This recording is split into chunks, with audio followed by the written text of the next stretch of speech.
জিবরাইল এসে বললেন, ইয়া রাসূলুল্লাহ, আপনার উম্মতেরা এত আশ্চর্য হয়ে গেল, সাহাবারা এত আশ্চর্য হয়ে গেল তিনাদের কথা শুনে, 80 বছর ইবাদত বندگی করার কথা শুনে এত আশ্চর্য হওয়ার কোনো বিষয় নয়। আল্লাহ সুবহানাহু ওয়া তাআলা সূরা কদর নাজিল করে দিলেন শুধুমাত্র একটি কারণে, সেটা আপনার উম্মতের কারণে। আপনার উম্মতের জন্য সূরা কদর আল্লাহ নাজিল করলেন। এতে রয়েছে কেমন একটা উত্তম রাত, যে 80 বছর ইবাদত বندگی করেছে তার চেয়ে বেশি উত্তম রাত এই সূরার মধ্যে আছেন, উত্তম দিবস এই সূরার মধ্যে আছেন। আপনার কোন একজন উম্মত যদি একটা রাতকে যদি গুরুত্ব দেয়, একটা রাতকে যদি সারা রাত ইবাদত বندگির মধ্যে কাটায় দেয়, তাহাজ্জুদ নামাজের মধ্যে, কিয়ামুল লাইলের মধ্যে যদি কাটায় দেয়, যারা 80 বছর ইবাদত বندگی করেছেন তার সেই উত্তম হবে যে একটা রাত আপনাকে সময় দিয়েছেন এবং ইবাদত বندگির মধ্যে দিনটা কাটাইলেন। ওই ব্যক্তির উম্মত, ওই ব্যক্তির আমল বেশি জজবা এবং ওই ব্যক্তির আমল এত মাপকাঠি, এত ওজন হবে, তার আমল এত মাফ করা যাবে না, মাফে যাওয়া যাবে না।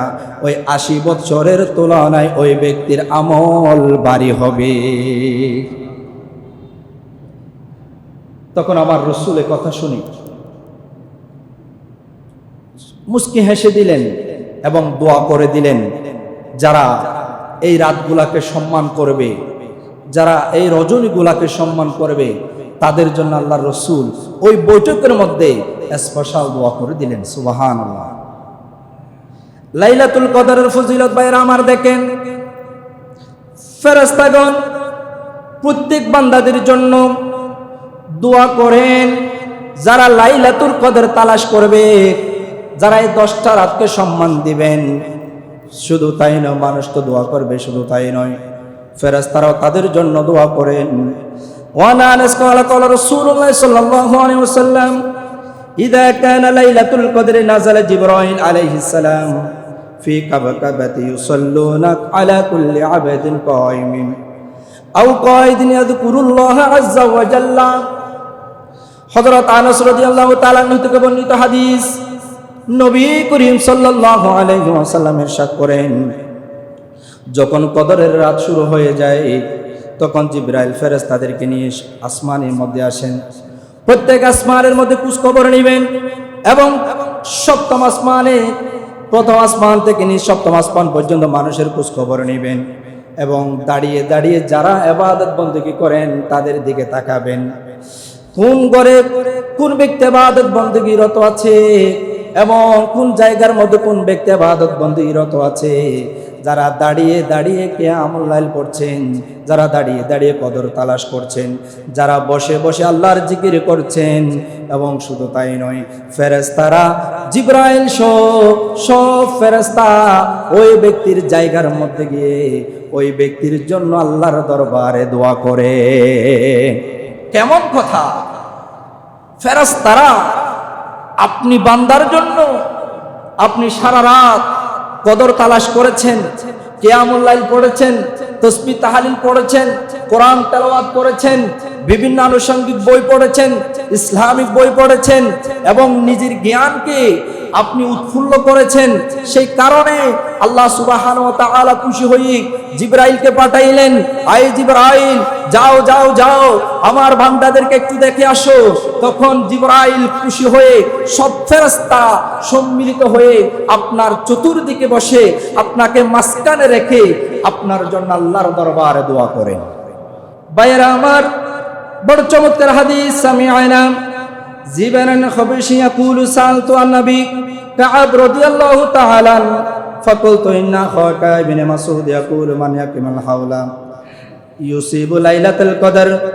জির ইবনে খুবাইশ প্রত্যেকই বর্ণিত, তিনি বলেন, আমি উবাই ইবনে কাব রাদিয়াল্লাহু তাআলা আনহু থেকে বললাম, আপনার ভাই আব্দুল্লাহ ইবনে মাসউদ রাদিয়াল্লাহু তাআলা আনহু বলেন, যে ব্যক্তি গোটা বছর জাগরণ করে, যে ব্যক্তি সারা বছর জাগরণ থাকে, সে কদরের রাতের সন্ধান পাবে। যে 10টা দিন 10টা রাত জাগরণ থাকবে, সে কদর তালাশ করতে পারবে। তিনি উবাই বললেন, আল্লাহ তাকে রহম করুন। এর দ্বারা তিনি কথা বোঝাতে চাচ্ছেন যে লোকেরা যেন কেবল একটি রাতের উপর ভরসা করে বসে থাকবে না, একটা রাত নির্দিষ্ট করে লোকেরা বসে থাকবে না, কখন রাত 27তম রাতকে নিয়ে বসে থাকবে না। আমার রসুল বলছেন, তোমরা এই 27তম রজনী নিয়ে বসে থাকবে না, এই 10টা রাতের মধ্যে যে কোনো একটা দিনের মধ্যে তোমরা লাইলাতুল কদর পেয়ে যাবে। তাই আমার রসুল বলছেন, তোমরা বেজুড় রাতগুলো আছে এবং জুড় রাত যে 24তম রাত আছে সেইগুলা তোমরা ইবাদত বন্দেগীতে কাটিয়ে দাও। একটা রাতকে নিয়ে তোমরা বসে থাকবা না, 27তম রাতকে নিয়ে তোমরা বসে থাকবে না। তখন আমার রসুল বললেন, 27তম রাত আজও কি কদর তালাশ করতে পারবে কি পারবে না? আমার রসুল তাদেরকে চিহ্ন দেখাই দিলেন, বিভিন্ন আলামত নিদর্শনের ভিত্তিতে সম্পর্কে বললেন। আমার রসুল অবহিত করেছেন, যেমন সেদিন সূর্য উঠবে কিন্তু তার আলোতে তেজ থাকবে না। সুবহানাল্লাহ বলুন। সূর্য উঠবে, আলোতে কোনো তেজ থাকবে না। নবী করিম সাল্লাল্লাহু আলাইহি ওয়াসাল্লাম আরো বলেন, উবাই ইবনে কাব রাদিয়াল্লাহু তাআলা আনহু থেকে বর্ণিত হাদিস, তিনি লাইলাতুল কদর সম্পর্কে বললেন, আল্লাহি কসম, আমি তা অবশ্যই জানি এবং আমার অধিক ধারণা যে সেই রাত, যে রাত জেগে ইবাদত করার জন্য আল্লাহর রাসূল আমাদেরকে দাওয়াত দিয়েছেন, আমাদেরকে আদেশ দিয়েছেন, সেই রাতটা হলো 27 তারিখের রাত। হয়তো সে সময়ের মধ্যে, যেমন সেই সময়ের মধ্যে 27 তারিখ রাত ছিল, শবে কদর যেদিন তালাশ করেছিলেন সেদিন যে আলামতগুলো আমাদেরকে দেখাই দিলেন, এই আলামতগুলো হয়তো আল্লাহ সুবহানাহু ওয়া তাআলা প্রকাশ করেছেন বিধায় 27 তারিখে এত গুরুত্ব দিয়েছেন। সুবহানাল্লাহ। 27 তারিখ ওই দিন প্রকাশ করেছেন, যে আলামতগুলো আমার রাসূল দেখাই দিলেন সেদিন এই আলামতগুলা দেখাই দিয়েছেন বোধহয়, চিহ্নগুলা দেখতে পারছে বোধহয় ওই দিন 27 তারিখেই শবে কদর তালাশ করার সুযোগ করে দিয়েছেন। সুবহান। কিন্তু এই 27 তারিখ রাতকে আপনি সম্মান দিবেন, ঠিক আছে, কিন্তু এই বাকি রাতগুলা যে হাদিস পাকের মধ্যে বলেছেন, বাকি রাতগুলাকেও সম্মান দেওয়ার কথা বলেছেন। যদি বা 27 তারিখ রজনীতে আপনার কদর না পান, এই বাকিগুলার মধ্যে যদি পেয়ে যান, তাহলে তো আল্লাহ সুবহানাহু ওয়া তাআলা আমাদেরকে কবুল করেছেন। যেমন দেখেন, আমি আলামতগুলা বলছি, অনেক লম্বা লম্বা হাদিস আছে এই আলামতগুলার মধ্যে, আমি একেবারে সংক্ষেপে বলে দিচ্ছি। যেমন দেখেন, প্রথম নম্বর হলো, যেদিন কদর তালাশ করবেন, যেদিন আপনি বুঝতে পারবেন সেদিন হবে চাঁদ উজ্জ্বল হবে, আবহাওয়া প্রশান্ত হবে। সুবহানাল্লাহ বলুন। চাঁদ উজ্জ্বল হবে, আবহাওয়া প্রশান্ত হবে, অর্থাৎ আবহাওয়া শান্ত হবে, বাতাস মারবে। তারপরে যেমন দেখেন, সূর্যের কিরণ তীব্রতা থাকবে না, সূর্যের মধ্যে কিরণ গরম থাকবে না। যেমন দেখেন আজকের দিনটা আমার মনে হচ্ছে, আল্লাহু আকবার। যেমন তারপরে তৃতীয় নম্বর দেখেন, চাঁদ উদিত হবে কিন্তু এক টুকরা তালার ন্যায় বিশাল আকারের, একেবারে বড় আকারের চাঁদটা উদিত হবে। সুবহানাল্লাহ।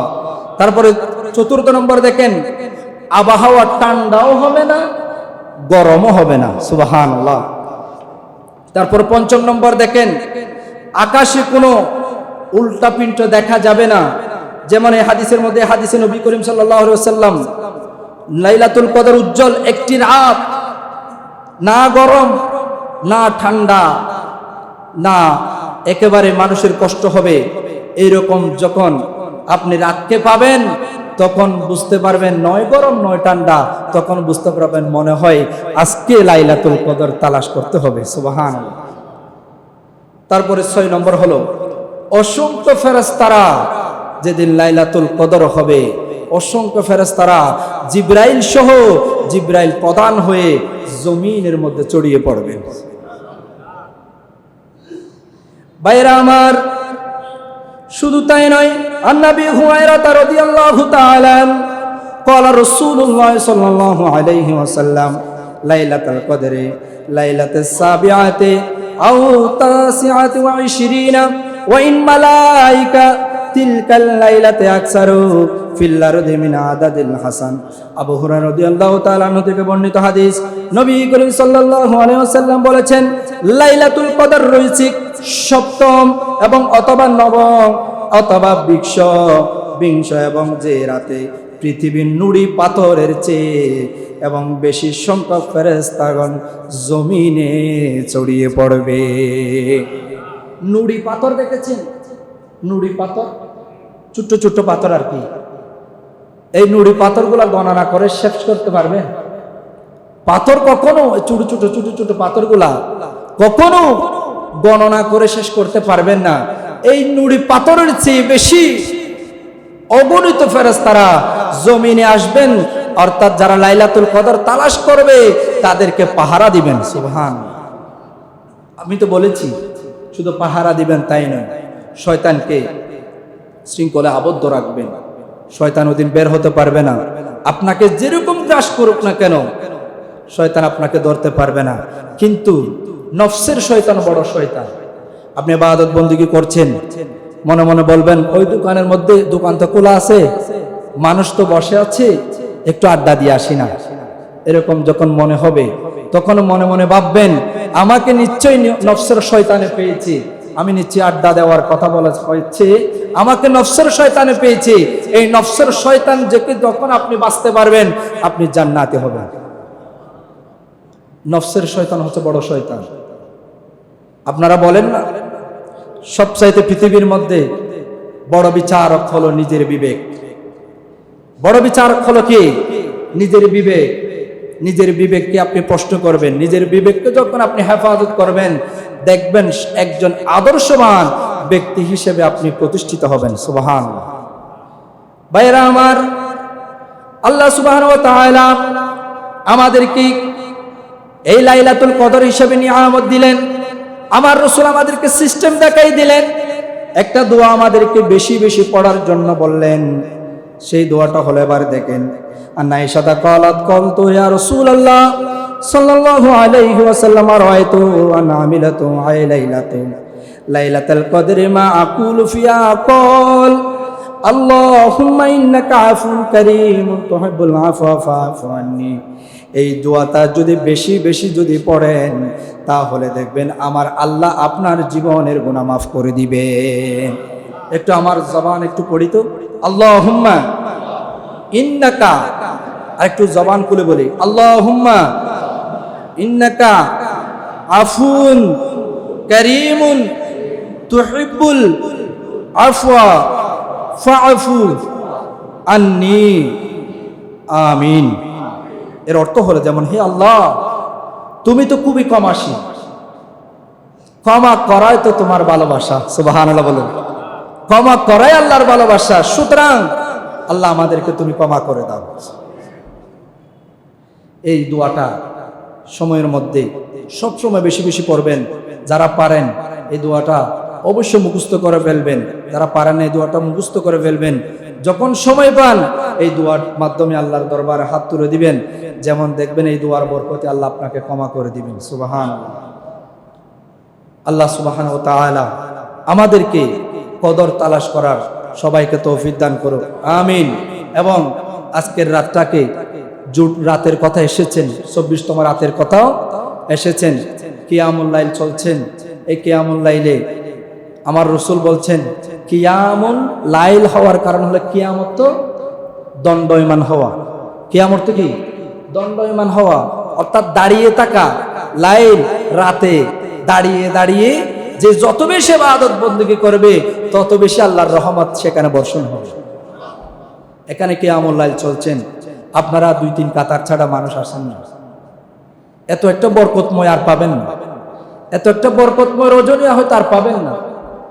কদর তালাশ করছেন, ইতিকাফকারীর ইবাদত বন্দেগী করছেন, তারা কিচিমিচি কত সুন্দর করে আল্লাহর জিকির করছেন, সারা রাত ইবাদত বন্দেগীতে তাদের দিন কাটাচ্ছেন।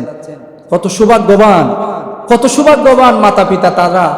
ছোট ছোট ভাইয়েরা ইতিকাফ থেকেছেন, যারা ইন্টারে পড়ে, ক্লাস 10-এ পড়ে, যাদের থাকার কথা মায়ের বুকে, যাদের থাকার কথা বাবার বুকে, তারা শুধু একটি মাত্র কারণে আল্লাহ এবং রাসূলকে ভালোবেসে আপনার আমার জিম্মায় এবং এখানে মসজিদে প্রবেশ করেছেন, মসজিদে ইবাদত বন্দেগী করেছেন।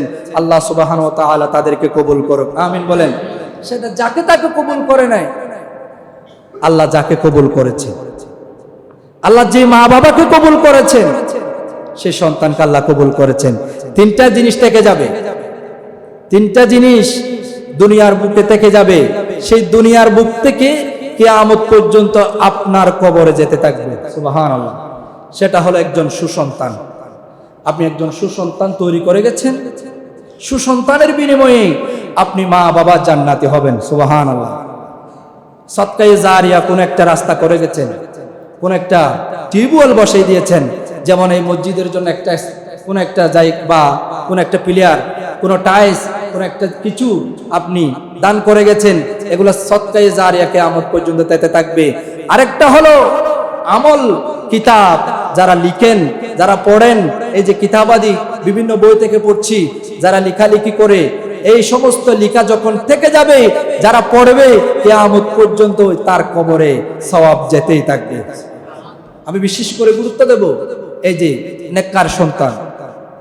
আপনার সন্তানকে সেভাবে গাইডলাইন দেন, আপনার সন্তানকে সেভাবে গাইডলাইন দেন। যদি আপনার সন্তানকে যদি আপনি সঠিকভাবে যদি গাইডলাইন না দেন, তাহলে সেই সন্তানের কারণে আপনি জাহান্নামী হবেন, নাউজুবিল্লাহ।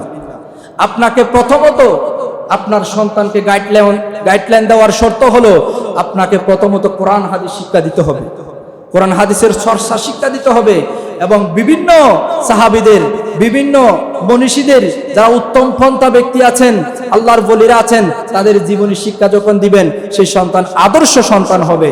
আপনার সন্তানকে আপনি কৈফিয়ত চাইবেন, রাত 10টা বাজে তুমি এখন বাইরে কেন, তুমি এখন গলির মুখ আড্ডা দিচ্ছ কেন? আপনার সন্তানকে ওইরকম কৈফিয়ত চাইতে হবে। রাত 10টার ভিতরে নামাজ পড়ে ঘরে প্রবেশ করতে হবে, ঘরে আসতে হবে। যদি না আসে তাকে দূররা মারতে হবে। যখন আপনি যদি কন্টিনিউ 1 দিন 2 দিন 3 দিন আপনার সন্তানকে সেভাবে যদি শাসন করেন, সেই সন্তান একদিন ভালো হয়ে আপনাকে জান্নাতে নিয়ে যাবে। না হয় আপনার সন্তানকে আপনি মানুষ করতে পারবেন না।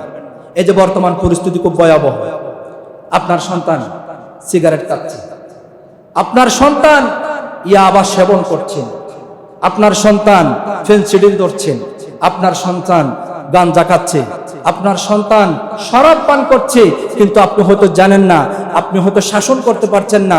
আপনি শাসন করতে না পারলে সমাজের আইন আছে, সমাজের আইন ব্যবস্থা আছে, তাদেরকে বলেন, তারা একদিনের মধ্যে আপনার সন্তানকে একজন ভালো সন্তান হিসেবে তৈরি করে দিবেন। এরকম 1 দিন 2 দিন করে থাকেন না, 1 দিন 2 দিন করে দেখেন।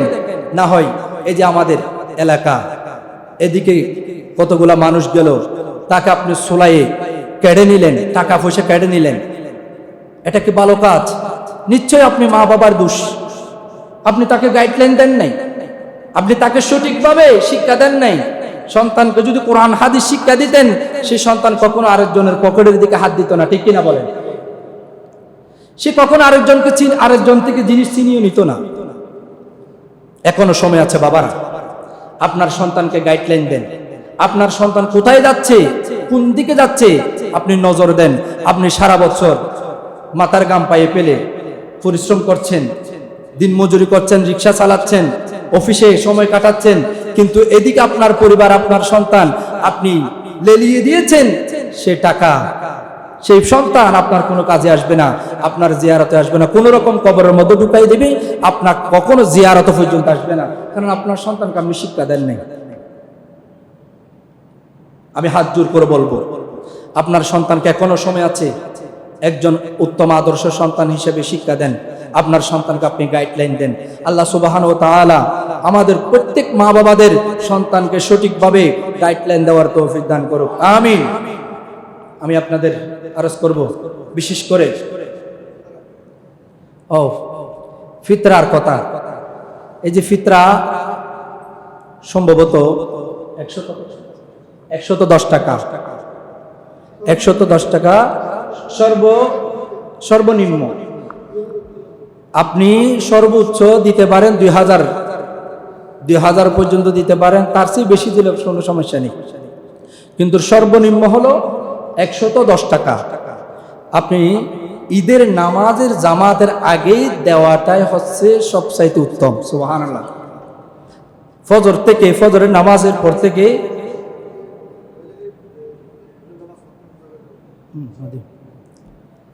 তাইলে আপনি যখন ফজরের নামাজ পড়তে গিয়ে ঈদুল ফিতরের আগে সদকাতুল ফিতরা আদায় করা, এটা হচ্ছে উত্তম পন্থা।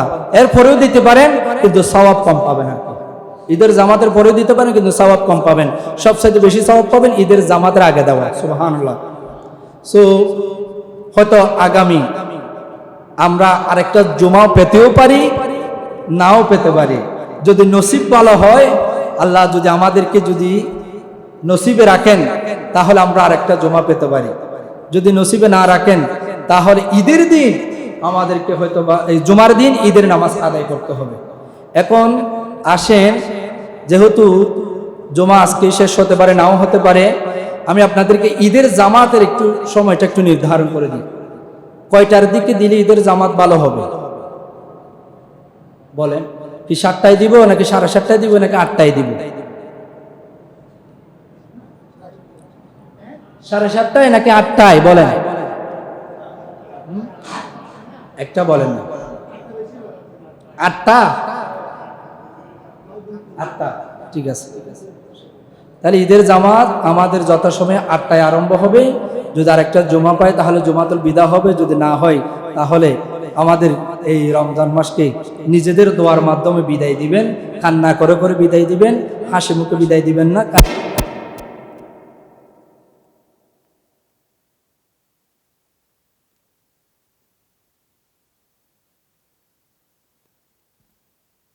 বান্দাদের মধ্যে থেকে মুসলিমায় কয়েকজন বান্দাকে আল্লাহ যে জান্নাতুল ফেরদৌসে, যিনারা প্রথম কাতারে থাকবে, নামাজের প্রথম কাতারে থাকবে, মসজিদে প্রথম প্রবেশ করবে, তিনাদের প্রথম স্থান হবে জান্নাতুল ফেরদৌসের মধ্যে। সেই সৌভাগ্য আল্লাহ তাআলা মসজিদে সবার আগে উপস্থিত হওয়ার তৌফিক দিয়েছেন সেই মহান রব্বুল ইজ্জতের দরবারে। উচ্চ আওয়াজ দিয়ে একবার বলি আলহামদুলিল্লাহ।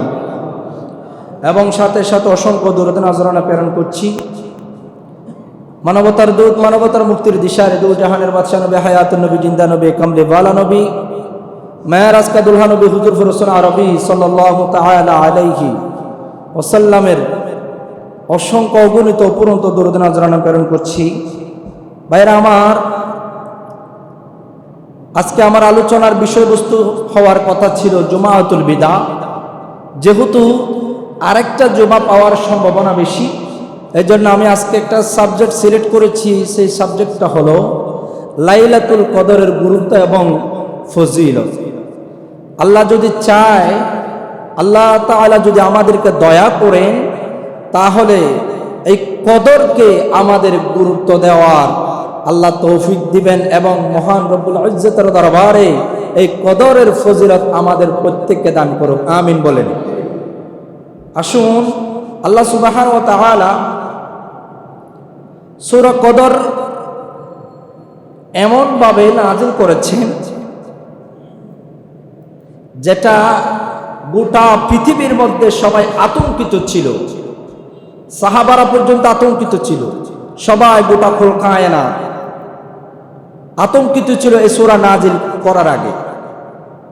এই সূরা নাযিল করার একটাই প্রেক্ষাপট হলো আল্লাহ সুবহানাহু ওয়া তাআলা বান্দাদেরকে কত গুরুত্ব দিয়েছেন।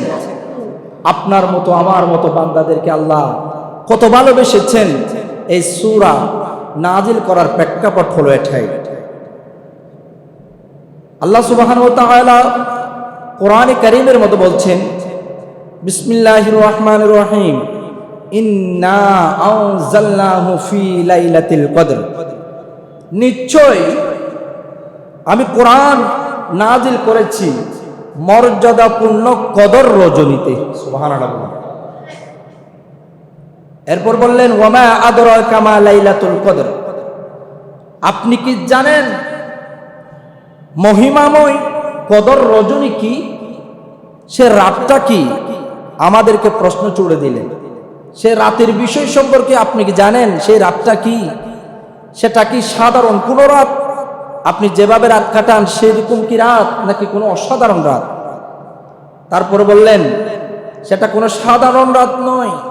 লাইলাতুল কদরি খায়রুম মিন আলফিশ শাহর, সে এমন একটা রাত যে মহামান্বিত কদর রজনী হাজার মাস অপেক্ষা সেই উত্তম একটা রাত। তারপর বললেন তানাজ্জালুল মালাইকাতু ওয়ার রূহু ফিহা বিইذনি রাব্বিহিম মিন কুল্লি ইয়াম, সেই রাতে ফেরেশতাগণ হযরত জিবরাইল আলাইহিস সালাম সহ সবাই মিলে অবতরণ করেন প্রথম আসমানে। তাদের প্রভু মহান রব্বুল ইজ্জত আল্লাহর নির্দেশ দেন আল্লাহর অনুমতি ক্রমে, এবং দুনিয়ার বুকে ছড়িয়ে পড়েন বিভিন্ন ফেরেশতারা স্থলে জলে পানিতে, যে যেখানে আছেন, ঘরে বলেন যে জায়গার মধ্যে আছেন, যত মানুষ যেখানে ইবাদত বন্দেগী করেন, জিবরাইলের মাধ্যমে আল্লাহর পক্ষ থেকে অনুমতি ক্রমে আল্লাহর নির্দেশে সব ফেরেশতারা জমিনে ছড়িয়ে পড়েন। সুবহানাল্লাহ। জমিনে ছড়িয়ে আবার কি করেন? সালাম হিয়া হাত্তা মাতলাইল ফজর, এবং শান্তির ধারা চলতে থাকে উষা পর্যন্ত এবং ফজর পর্যন্ত। তারা রাতে আসে, ফজর পর্যন্ত মানুষের অন্তরে, মানুষের হৃদয়ে, মানুষের ঘরে, জায়গার মধ্যে শান্তি বর্ষণ করে থাকে। এরপরে দেখেন এ সূরা কদর নাজিল হওয়ার প্রেক্ষাপট, তিনটি হাদিস রয়েছে। অনেক হাদিসের মধ্যে আমি তিনটি হাদিস নিয়ে এসেছি। আবার ইবনে তাফসীরের মধ্যে, তাফসীর ইবনে কাসীরের মধ্যে এই হাদিসটা তিনটা উল্লেখ করেছেন। প্রথম নম্বর হলো বনি ইসরাইলের এক আবেদের ঘটনা, এক ইবাদত বন্দেগীকারীর ঘটনা। যেমন দেখেন আন মুজাহিদ ইবনুল খায়রিল মাকি আন্না নবী সাল্লাল্লাহু আলাইহি ওয়াসাল্লাম যাকারা রাজুলান মিন বনি ইসরাঈল লাইসা সালামু ফি সাবিলিল্লাহি আল-ফাশাহা। ইমাম মুজাহিদ রহমতুল্লাহ আলাইহি বড় চমৎকার করে বর্ণনা করলেন। রাসূল সাল্লাল্লাহু আলাইহি ওয়াসাল্লাম বনি ইসরাইলের এক ব্যক্তির আলোচনা করতে গিয়ে তিনি বলেন যে আল্লাহর রাস্তায় যুদ্ধের পোশাক পরে 1000 মাস লড়াই করেছেন। সুবহানাল্লাহ বলুন। এতে মুসলমানরা এই হাদিসটা শুনে আশ্চর্য হয়ে গেল, আশ্চর্য বোধ করলেন। তখন আল্লাহ সুবহানাহু ওয়া তাআলা এই সূরা বান্দার জন্য নাজিল করে দিলেন। তোমরা 1000 মাস আল্লাহর রাস্তায় যুদ্ধ করতে তোমরা এত আশ্চর্য বোধ হয়ে গেলা, তার চেয়ে তোমরা আরো বেশি আশ্চর্য হবে এই সূরা নাজিল করার পরে। আর বললেন যে ব্যক্তি যুদ্ধের পোশাক পরে আল্লাহর রাস্তায় 1000 মাস যুদ্ধ করেছেন, তার থেকে বেশি উত্তম এই সূরা কদর। সুবহানাল্লাহ। তার চেয়ে বেশি উত্তম হলো এই সূরা কদর। সূরা কদর উত্তম হওয়ার কারণ হলো এই রাতগুলার কারণ। সুবহানাল্লাহ। তারপরে দ্বিতীয় নম্বর বনি ইসরাইলের 1000 মাস ইবাদত বন্দেগীকারী এক আবেদের ঘটনা। যেমন দেখেন ইমাম মুজাহিদ রহমতুল্লাহ আলাইহি বলেন বনি ইসরাইলের একজন লোক ছিল যে রাত জেগে সারা রাত তিনি ইবাদত বন্দেগী করতেন, সকাল পর্যন্ত ইবাদত বন্দেগী করতেন। কিন্তু পরের দিন কি করতেন? সে সকাল থেকে দিন অবধি পর্যন্ত, সন্ধ্যা পর্যন্ত তিনি যুদ্ধের ময়দানে থাকতেন। সুবহানাল্লাহ। সারা রাত ইবাদত বন্দেগী করতেন এবং যুদ্ধের ময়দানে সারা দিন থাকতেন। তখন সকাল সন্ধ্যা পর্যন্ত তিনি লড়াই করতেন। এভাবে সে 1000 মাস পর্যন্ত লড়াই করেছেন। অতঃপর আল্লাহ সুবহানাহু ওয়া তাআলা বলছেন, ব্যক্তিরা মানুষগণ আশ্চর্য হয়ে গেল। আল্লাহ সুবহানাহু ওয়া তাআলা ডাইরেক্টলি জানান দিলেন লাইলাতুন কদরি খায়রুম মিন আলফি শাহর। এই আয়াত যখন নাজিল করলেন বললেন লাইলাতুল কদর দাঁড়িয়ে দাঁড়িয়ে ইবাদত করা ওই ব্যক্তির আমলের চাইতে বেশি উত্তম, ওই ব্যক্তির আমলের চাইতে বেশি উত্তম, যিনি লাইলাতুল কদরে, এই 9টা রাতে, 10টা রাতে, বেজুর রাতে, জুর রাতে দাঁড়িয়ে দাঁড়িয়ে ইবাদত বন্দেগী করবে, দাঁড়িয়ে দাঁড়িয়ে নামাজ পড়বে। ওই যুদ্ধকারী ব্যক্তি সকাল সন্ধ্যা রাতে ইবাদতকারীর ব্যক্তির চেয়ে ওই ব্যক্তি যিনি রাতে দাঁড়িয়ে নামাজ পড়েন তার চেয়ে বেশি উত্তম। সুবহানাল্লাহ। তারপরে 3 নম্বর হাদিস, 4 জন নবীর কথা এখানে এসেছেন। এই 4 জন নবী 80টা বছর তারা লাগাতার ইবাদত বন্দেগী করেছেন। ওয়ালি ইবনে উররা থেকে বর্ণনা করেছেন, রাসূল সাল্লাল্লাহু আলাইহি ওয়াসাল্লাম বলেছেন, বনী ইসরাইলের 4 ব্যক্তির ব্যাপারে আলোচনা করেছেন যারা 80 বছর একাধারে আল্লাহর ইবাদত বন্দেগী করেছেন। তারা হলেন প্রথম নম্বর জাকারিয়া আলাইহিস সালাম, দ্বিতীয় নম্বর হলো আইয়ুব আলাইহিস সালাম, তৃতীয় নম্বর হলো হিজকিল এবং ইউসা আলাইহিস সালাম। তারা 80 বছর একেধারে রাত দিন 24টা ঘন্টা ইবাদত বন্দেগীর মধ্যে দিনটা কাটাই দিলেন। এতে সাহাবারা আশ্চর্য হয়ে গেল কথা শুনে। তখন হঠাৎ জিবরাইল আমিন আসলেন। জিবরাইল এসে বললেন, ইয়া রাসূলুল্লাহ, আপনার উম্মতেরা এত আশ্চর্য হয়ে গেল, সাহাবারা এত আশ্চর্য হয়ে গেল তিনাদের কথা শুনে, 80 বছর ইবাদত বন্দেগী করার কথা শুনে এত আশ্চর্য হওয়ার কোনো বিষয় নয়। আল্লাহ সুবহানাহু ওয়া তাআলা সূরা কদর নাজিল করে দিলেন শুধুমাত্র একটি কারণে, সেটা আপনার উম্মতের কারণে। আপনার উম্মতের জন্য সূরা কদর আল্লাহ নাজিল করলেন। এতে রয়েছে কেমন একটা উত্তম রাত, যে 80 বছর ইবাদত বন্দেগী করেছে তার চেয়ে বেশি উত্তম রাত এই সূরার মধ্যে আছেন, উত্তম দিবস এই সূরার মধ্যে আছেন। আপনার কোন একজন উম্মত যদি একটা রাতকে যদি গুরুত্ব দেয়, একটা রাতকে যদি সারা রাত ইবাদত বন্দেগীর মধ্যে কাটাইয়ে দেয়, তাহাজ্জুদ নামাজের মধ্যে, কিয়ামুল লাইলের মধ্যে যদি কাটাইয়ে দেয়, যারা 80 বছর ইবাদত বন্দেগী করেছেন তার সেই উত্তম হবে যে একটা রাত আপনাকে সময় দিয়েছেন এবং ইবাদত বন্দেগীর মধ্যে দিনটা কাটাইলেন। ওই ব্যক্তির উম্মত, ওই ব্যক্তির আমল বেশি জজবা এবং ওই ব্যক্তির আমল এত মাপকাঠি, এত ওজন হবে, তার আমল এত মাফ করা যাবে না, মাফে যাওয়া যাবে না। ওই 80 বছরের তুলনায় ওই ব্যক্তির আমল ভারী হবে। তখন আমার রাসূলের কথা শুনি মুস্কি হেসে দিলেন এবং দোয়া করে দিলেন, যারা এই রাতগুলাকে সম্মান করবে, যারা এই রজনীগুলাকে সম্মান করবে, তাদের জন্য আল্লাহর রাসূল ওই বৈঠকের মধ্যে স্পেশাল দোয়া করে দিলেন। সুবহানাল্লাহ। লাইলাতুল কদরের ফজিলত ভাইরা আমার দেখেন, ফেরেশতাগণ প্রত্যেক বান্দাদের জন্য দোয়া করেন। যারা লাইলাতুল কদর তালাশ করবে, যারা এই 10টা রাতকে সম্মান দিবেন, শুধু তাই নয়, মানুষ তো দোয়া করবে, শুধু তাই নয়, ফেরেশতারাও তাদের জন্য দোয়া করেন। ওয়ানা আনাস ক্বালা ক্বালা রাসূলুল্লাহ সাল্লাল্লাহু আলাইহি ওয়াসাল্লাম, ইযা কানা লাইলাতুল কদরি নাযালা জিবরাইল আলাইহিস সালাম ফি কাবকাবাতি ইউসাল্লুনা আলা কুল্লি আবদিন কায়িমিন আও কায়িদিন ইয়াযকুরুল্লাহ আযজা ওয়া জাল্লা। হযরত আনাস রাদিয়াল্লাহু তাআলা আনহু থেকে বর্ণিত হাদিস, নবী করিম সাল্লাল্লাহু আলাইহি ওয়াসাল্লাম ইরশাদ করেন, যখন কদরের রাত শুরু হয়ে যায় তখন জিবরাইল ফেরেশতাদেরকে নিয়ে আসমানের মধ্যে আসেন। প্রত্যেক আসমানের মধ্যে খোঁজ খবর নেবেন এবং সপ্তম আসমানে, প্রথম আসমান থেকে নিয়ে সপ্তম আসমান পর্যন্ত মানুষের খোঁজ খবর নেবেন এবং দাঁড়িয়ে দাঁড়িয়ে যারা ইবাদত বন্দেগী করেন তাদের দিকে তাকাবেন। কোন ঘরে কোন ব্যক্তি ইবাদত বন্দেগীরত আছে এবং কোন জায়গার মধ্যে কোন ব্যক্তি ইবাদত বন্দেগীরত আছে।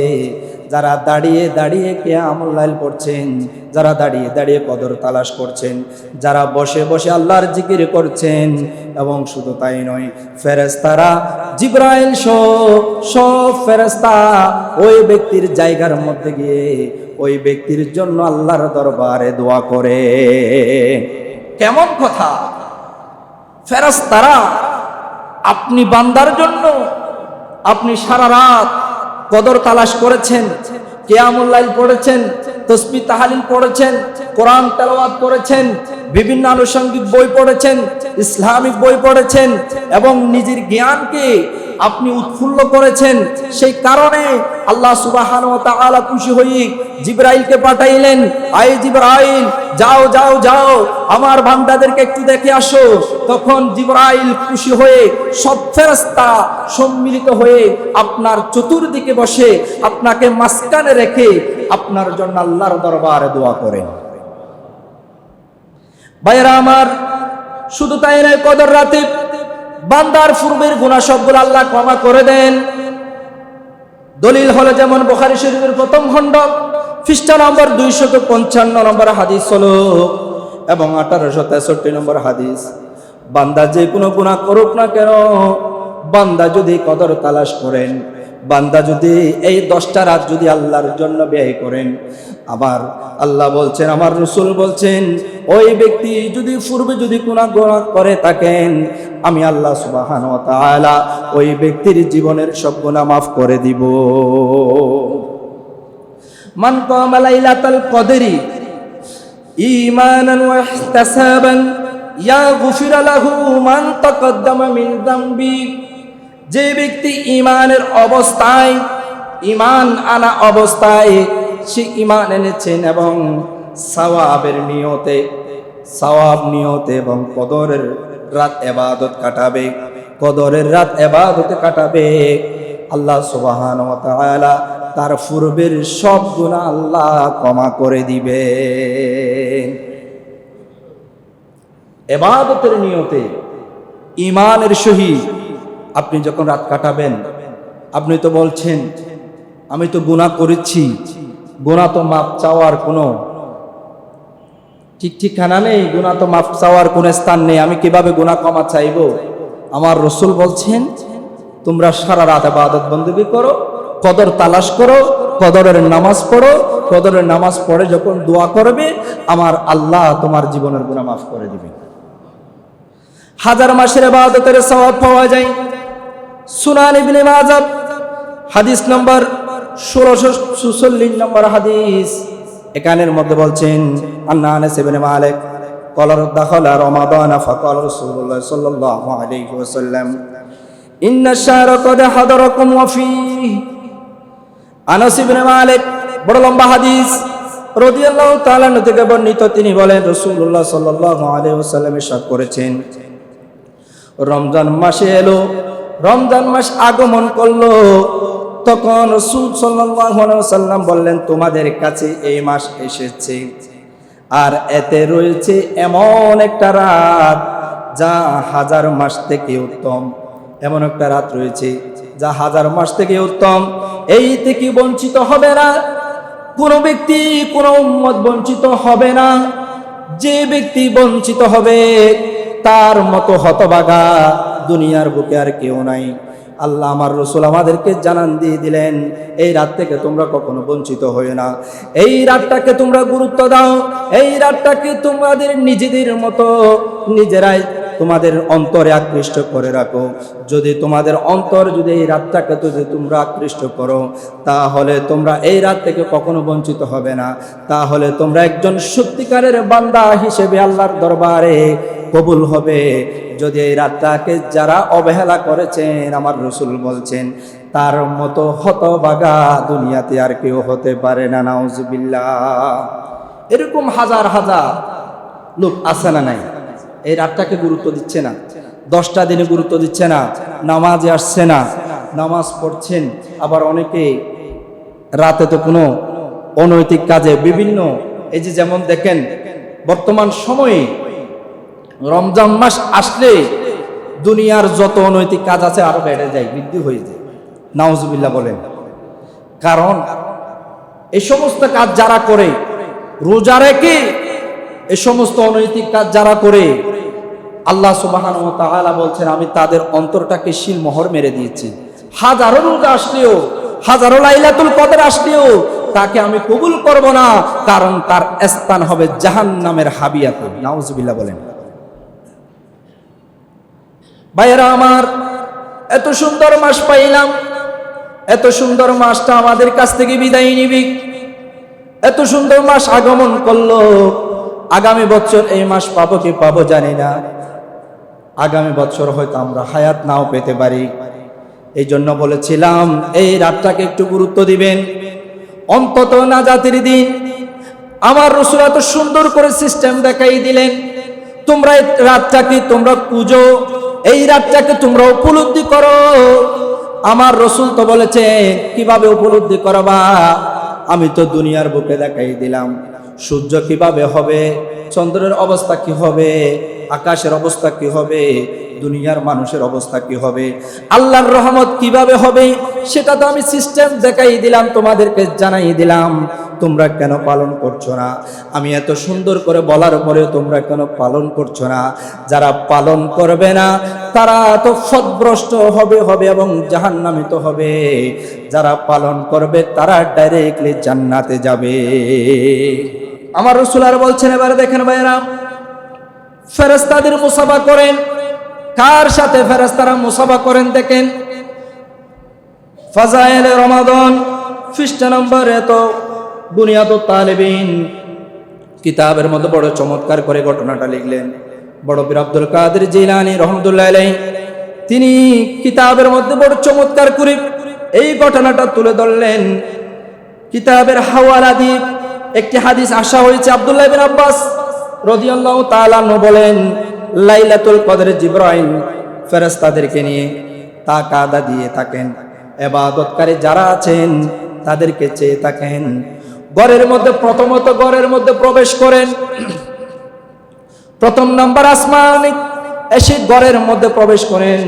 যাদের ঘরের মধ্যে ইবাদতকারী আছে, যে ঘরের মধ্যে ইবাদতকারী কোনো মহিলা বা পুরুষ থাকবে, প্রথমত সে ঘরের মধ্যে আল্লাহর রহমত বর্ষণ করবেন, সুবহানাল্লাহ বলুন। এবং এরপরে দ্বিতীয় নম্বরে যাবেন নদীর মধ্যে। নদীর মধ্যে যে সমস্ত জেলেরা মাছ চাওয়ার জন্য চাষের জন্য গেছেন, সেখানে কোনো নৌকার মধ্যে ইবাদত বন্দেগী করে আছে কিনা। তারপরে যাবে পাহাড়ের মধ্যে যাবেন, বিভিন্ন জায়গার মধ্যে যাবেন, পরিশেষে আসবে আল্লাহর ঘরের মধ্যে। এবং ইবাদত বন্দেগীরত যারা থাকবে ঘরের মধ্যে, পানির মধ্যে, জলে স্থলে, পাহাড়ের মধ্যে, যে জায়গার মধ্যে, গুহার মধ্যে, যে স্থানে যাদেরকে পাবেন, আমার আল্লাহ বলছেন ফেরেশতারা ওই ব্যক্তির সাথে মুসাফা করে, ওই ব্যক্তিদের সাথে মুসাফা করে। তারপরে বললেন ওই জায়গার মধ্যে ফেরেশতারা যাবে না, জিবরাইল আমিন ওই জায়গার মধ্যে যাবে না। কোন জায়গার মধ্যে যাবে না? যেই জায়গার মধ্যে কোনো জীবজন্তু থাকবে, কোনো পশু থাকবে, কোনো ঘরের মধ্যে পশু লালন করবে, কোনো শূকর লালন পালন করবে, কোনো জীবজন্তুর ফটো থাকবে, ওই জায়গার মধ্যে জিবরাইল আমিন কদর রাতে যাবে না। নাউজুবিল্লাহ বলেন। আজকে থেকে হাদিস থেকে একটা শিক্ষা নেবেন, ঘরের মধ্যে কোনো জীবজন্তু থাকলে, কোনো হারামকৃত পশু থাকলে তাকে বিতাড়িত করবেন। তারপরে কোনো ছবি থাকলে, কোনো ফটো সেশন থাকলে, যেমন হারাম বস্তুর ফটো, কোনো জীবজন্তুর ফটো, এই সমস্ত কিছু থাকলে আপনি সবগুলো ফেলে দিবেন, মাটিতে ফুতে ফেলবেন, নাহলে পানিতে ফেলে দিবেন। যদি মাটিতে যদি ফুতে না ফেলেন, যদি পানিতে ফেলে না দেন, দেখবেন এই হাদিস অনুযায়ী আপনার ঘরে কখনো ফেরেশতারা আসবে না। নাউজুবিল্লাহ বলেন। এত ইবাদত বন্দেগী করেন, সেখানে যদি আপনার ইবাদত বন্দেগী যদি এই সামান্য বিষয়ের কারণে যদি ইবাদত বন্দেগী কবুল না হয়, তাহলে আপনার মতো হতভাগা আর কেউ হতে পারে না। আল্লাহ সুবহানাহু ওয়া তাআলা আমাদেরকে এই হাদিসটা অনুসরণ করার তৌফিক দান করুক, আমিন বলেন। ভাইয়েরা আমার, এবার দেখেন কেন লাইলাতুল কদর নির্দিষ্ট তারিখের মধ্যে নয়। আল্লাহ সুবহানাহু ওয়া তাআলা এই লাইলাতুল কদর কেন নির্দিষ্ট তারিখ বানান নাই? কেন 27 তারিখ রজনীর মধ্যে দেয় নাই? কেন 21তম রজনীর মধ্যে দেয় নাই? কেন 23তম রজনীর মধ্যে দেয় নাই? কেন 24তম রজনীর মধ্যে দেয় নাই? তার একটা মাহাত্ম্য ছিল, তার একটা আলাপ আলোচনা ছিল। আল্লাহ সুবহানাহু ওয়া তাআলার কিছু গোপন, কিছু প্রকাশ, অপ্রকাশ্য কিছু আলামত ছিল। তার মধ্যে শবে কদর হলো প্রকাশ্য। বান্দাদেরকে খোঁজার জন্য বলেছেন, আমি তোমাদেরকে দিয়ে দিলাম এই 10টা রাত, তোমাদেরকে দিয়ে দিলাম এই 10টা রাত তোমরা যে কোনো একদিন খুঁজে নিবা, কিন্তু আমি আলামত দেখাই দিলাম, এই আলামত অনুযায়ী তোমরা ওই রাতটা খুঁজে নিবা। যে ব্যক্তি এই রাতটা খুঁজতে পারবে সে সাফল্যমণ্ডিত হবে, যে ব্যক্তি এই রাতটা খুঁজবে না তার মতো হতভাগার কেউ হতে পারে না। ভাইরা আমার, আন-নবী হুরায়রা রাদিয়াল্লাহু তাআলা মুসলিম শরীফের হাদিস 2639 নং হাদিসে বলছেন, আরাআইতু লাইলাতাল কদরি সুম্মা কাযানি বা'দু আহলি ফানাসিতাহা। এই হাদিসের মধ্যে বলছেন, হযরত আবু হুরায়রা রাদিয়াল্লাহু তাআলা থেকে বর্ণিত, আমার রাসূল ইরশাদ করলেন, স্বপ্নে কদরের রাত দেখানো হয়েছিল। সুবহানাল্লাহ বলুন। আমার রাসূল বলছেন, আমাকে স্বপ্নের মধ্যে কদরের রাত দেখানো হয়েছিল। কিভাবে? অতঃপর আমার পরিবার আমাকে ঘুম থেকে জাগানোর জন্য ফলে আমাকে বলিয়ে দেওয়া হলো। আমি যখন ঘুমাই পড়লাম, আমাকে আমার পরিবার ডেকে দেয় নাই, রাতটা চলে গেল। তখন তিনি আফসোস করতে লাগলেন। আমার রাসূল যখন আফসোস করতে লাগলেন, আল্লাহ সুবহানাহু ওয়া তাআলা জিবরাইলের মাধ্যমে ওহী নিয়ে আসলেন, বললেন, ইয়া রাসূলুল্লাহ, আপনি কেন আফসোস করবেন? আজকে একটা রাতের জন্য আমি আপনার জন্য গোটা 10টা রাতটাকে লাইলাতুল কদর তালাশ করার অনুমতি দিয়ে দিলাম। এই জন্য নির্দিষ্ট করে নাই, একটা রাতকে নির্দিষ্ট করে নাই। যদিও বা বাইসেস একটা রাতকে যদি নির্দিষ্ট করত, তাহলে আমরা এই মসজিদে জায়গা দিতে পারতাম না, ঠিক কিনা বলেন? একটু আওয়াজ দিয়ে বলেন, ঠিক কিনা? এই মসজিদে আমরা জায়গা দিতে পারতাম না। একটা রাত আল্লাহ সুবহানাহু ওয়া তাআলা একটা রাতে নির্দিষ্ট করে নাই, বলছেন ওই রাতগুলাতে তোমরা খুঁজে নাও, 10টা রাতের মধ্যে তোমরা লাইলাতুল কদর পেয়ে যাবা। কিন্তু সেখানের মধ্যে কিছু আলামত দেখাই দিলেন, এই আলামত অনুযায়ী আমাদেরকে এই রাতটা পূজার কথা বলেছেন। সুবহানাল্লাহ। আমার আল্লাহ বলছেন, ইয়া রাসূলুল্লাহ, এই 10টা রাত বেজুর রাতগুলাকে আপনি বাছাই পর্ব করেন, বেজুর রাতের মধ্যে আপনি লাইলাতুল কদর তালাশ করেন। আবার আরেকটা হাদিসের মধ্যে 24তম রাতকে বলেছেন। সামনের দিকে আসি, এই রমজানের শেষ দশকের বেজুর রাতগুলি কোন এক লাইলাতুল কদর হতে পারে? সহিহ বুখারী শরীফের হাদিস 1890 নম্বর হাদিসের মধ্যে বলছেন, আয়েশা রাদিয়াল্লাহু তাআলা আনহা আন্না রাসূলুল্লাহ সাল্লাল্লাহু আলাইহি ওয়াসাল্লাম ফাতাহাররাকা ওয়া লাইলাতুল কদরি ফি ওয়াসরি মিনাল আশরি লাওয়াখির মিন রমাদান। আয়েশা রাদিয়াল্লাহু তাআলা আনহা থেকে বর্ণিত হাদিস, রাসূলুল্লাহ সাল্লাল্লাহু আলাইহি ওয়াসাল্লাম ইরশাদ করেন, তোমরা রমজানের শেষ দশকের রোজার রাতে লাইলাতুল কদরের সন্ধান করো। এই রমজানের শেষ দশকের রাত, নাজাতের 10টা রাত আছে, তার মধ্যে যে কোনো একটা রাতের মধ্যে তোমরা লাইলাতুল কদরের সন্ধান তালাশ করো। সেটা 21তম রাতেও হতে পারে, এবং 23তম রাতেও হতে পারে, এবং 24তম রাতেও হতে পারে, 25তম রাতেও হতে পারে, 27তম রাতেও হতে পারে, এবং সর্বশেষ 29তম রাতেও হতে পারে। যে 29তম রাতের মধ্যে আমরা খুশির মধ্যে, আমোদের মধ্যে আতশবাতি ফুটিয়ে আমরা নিজেরাই খুশি উদযাপন করে থাকি। নাউজুবিল্লাহ, নাউজুবিল্লাহ, নাউজুবিল্লাহ। ওই সমস্ত যারা এই সমস্ত রাত পেয়ে 29তম রাতের মধ্যে যারা খুশি হয়ে উদযাপন করেন এবং আতশবাজি ফুটায় যেমন বিভিন্ন অনৈতিক কাজে লিপ্ত থাকেন, নামাজের মধ্যে দূরবর্তী থাকেন, তাদের জীবনটা একেবারে আল্লাহ সুবহানাহু ওয়া তাআলা জীবনের বরবাদ করে দিবেন। নাউজুবিল্লাহ বলেন। এই জন্য বলেছিলাম যে 27তম রাত যে গুরুত্বপূর্ণ, 29তম রাত সেমভাবে গুরুত্বপূর্ণ। ভাইরা আমার, 2 ঈদের রাত যেমন গুরুত্বপূর্ণ, যেমন দেখেন লাইলাতুল কদরকে আপনি যেভাবে সম্মান করেছেন, সেভাবে 29তম রাতকে সম্মান দিতে হবে। এবার 21তম রজনীর গুরুত্বপূর্ণ, যেমন দেখেন ইবনে আব্বাস রাদিয়াল্লাহু তাআলা আনহু থেকে বর্ণিত হাদিস, তোমরা রমজান মাসের শেষ 10 রাতে লাইলাতুল কদর অন্বেষণ করো। এবং তিনি আরো বলেন, তোমরা অন্বেষণ করো রমজানের 9 দিনে বাকি থাকতে 21তম রজনীতে তোমরা লাইলাতুল কদর তালাশ করো, এবং 7 দিন বাকি থাকতে 23তম রজনীতে তোমরা লাইলাতুল কদর তালাশ করো, এবং 5 দিন বাকি থাকতে 25তম রজনীতে তোমরা লাইলাতুল কদর তালাশ করো। এই হাদিসের মধ্যে 3টা রাতের কথা বলা হয়েছে। 21তম রজনী এবং 23তম রজনী, 25তম রজনীর কথা বলা হয়েছে। সুবহানাল্লাহ। তারপরে আরেকটা হাদিস, সেখানে 24তম রজনী, 27তম রজনী, 29তম রজনীতেও আমাদেরকে লাইলাতুল কদর তালাশ করার কথা বলেছেন। সুবহানাল্লাহ। আন ইবনে আব্বাস রাদিয়াল্লাহু তাআলা আনহুমা ক্বালা রাসূলুল্লাহ সাল্লাল্লাহু আলাইহি ওয়াসাল্লাম ওয়া হিয়া ফিল আশরি আল আখিরি হিয়া ফি 90 ইয়াবদিনা। এখানের মধ্যে বলেছেন, ইবনে আব্বাস রাদিয়াল্লাহু তাআলা আনহু থেকে বর্ণিত হাদিস, নবী করিম সাল্লাল্লাহু আলাইহি ওয়াসাল্লাম ইরশাদ করেছেন, তা শেষ দশকে, তা অতিবাহিত নবম রাতে অথবা অবশিষ্ট সপ্তম রাতে, অর্থাৎ লাইলাতুল কদর।